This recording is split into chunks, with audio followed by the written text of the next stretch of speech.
Ever wonder what goes into making my YouTube videos? I hope I can shed some light and take that mystery away from you. In this video, I'm going to share with you guys all the equipment that goes into making these YouTube videos. Let's go. First, I want to share my video equipment that I use. It changes from time to time depending on how I'm feeling, but essentially the Sony ZV-E1, everybody. Look at that. Oh my God.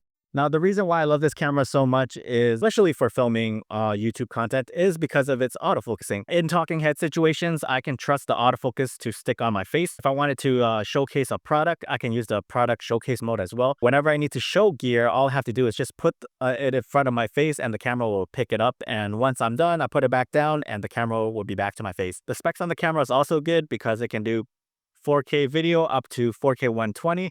But I don't even use the 4K 120. The most I ever use is the 4K 60 for B-roll shots. I think the video that comes out of this camera looks amazing as well. And it should be because it does share the same sensor as the Sony a7S III or the Sony FX3, which is a camera that is dedicated for filmmakers and videographers out there. I opted to get the Fujifilm X-S20. Recent firmware updates have fixed certain issues with autofocusing, but it's not as reliable as the Sony.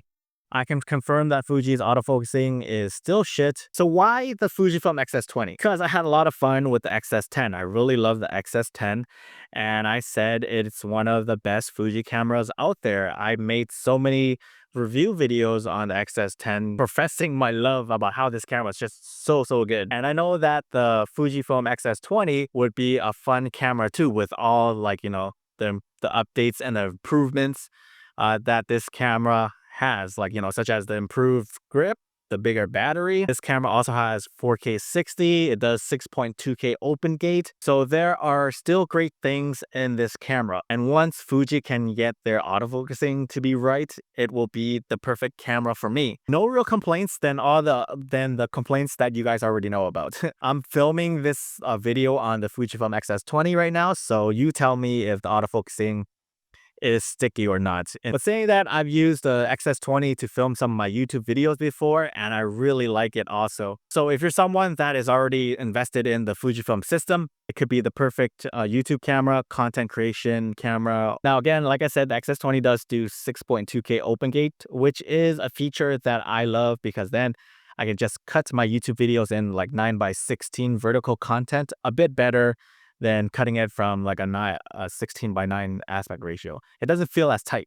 And the lens that I like to use for my talking head videos is the Viltrox 13mm f1.4. Now this body and this lens combos does make for a very good combo. When the autofocus is not being janky, I think it does a great job at locking onto my face.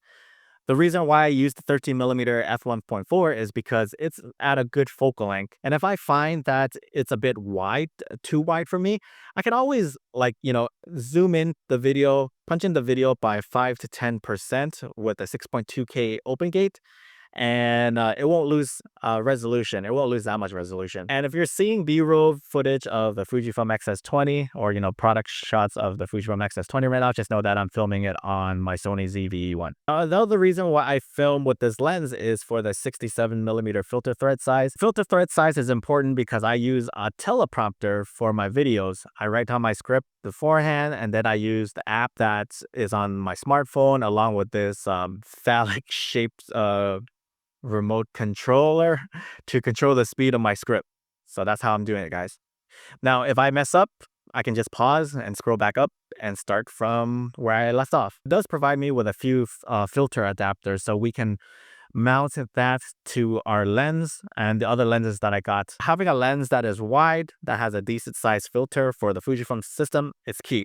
And prior to using the X-S20, sometimes I would film videos on my X-T5. And since the X-T5 didn't have a screen to monitor myself, this is where I've used the Viltrox monitor. I use this to just monitor my talking head videos. And since a talking head video isn't a dynamic scene, I don't use any of the other features on this monitor, like the waveforms, RGB scopes. It's honestly just bare to see if my composition is right and to see if I'm in focus. And after all that, you got the camera gear out of the way, I also got lights that I've been using. I got the small rig Fill Light right here. I've been buying their products ever since I started this YouTube channel, and it's been a brand that I do come to trust after years of using with them. This small rig light is only like a key light, and it's the RC 220B, and this is a bicolor light, and it's a standard key light. Nothing too fancy. It just provides me with a soft, even lighting for me in the limited space that I do have in this house. I also have this softbox diffuser light right here, and it looks great. It gives my lighting a soft look, and it makes me look pretty. So thanks, small rig.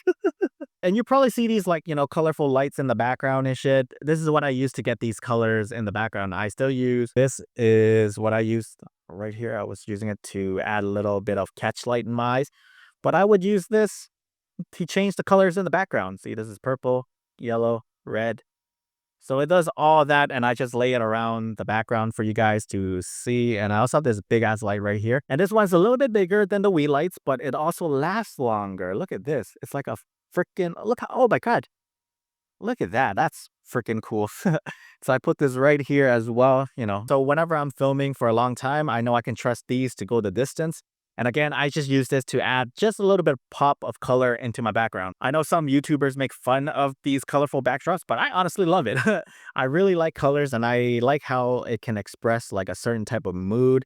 And I think different colors are so pretty, and it can evoke certain types of emotions.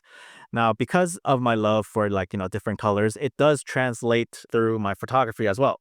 If you see through my photography, I love using colors in my photos to express the mood, express me as an artist. So, for me, color grading can elevate your photo from being a good photo to a great one. And last but not least, I also have this DJI mic controller right here. Let me see if I can get that.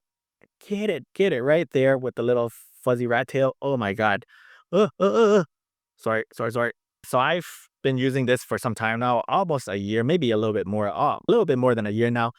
This microphone just makes things so easy for me. I don't need to worry about like wires anymore. The reason why I like this so much is because the mic also has internal storage, so I can record a separate channel. And when I'm done, I usually sync this audio file up with the one that's on the camera, and that's how I get better audio quality. There you have it, folks. This is how I record my YouTube videos. These are the items that I use. I hope you got some value out of this. I hope this helps you trying to figure out what you need for your YouTube journey. Honestly, you don't need most of this stuff right here. And just to let you know, I've been doing YouTube for like close to 5 years now. So I worked my way up to these stuff. But if you are just starting out, you can just work with the bare minimum. A camera and a good mic. You don't need these lights around or anything like that. You can just use like natural window light. And you don't even need to have a mirrorless camera anymore. People nowadays are just recording their content on their smartphones. So there are ways around it. There are budget friendly alternatives for other things that may want to buy. So instead of, buying the best thing for the most money, you can, go for the budget friendly types. Anyways, if you found this video helpful, consider subscribing for more content like this. And thanks so much.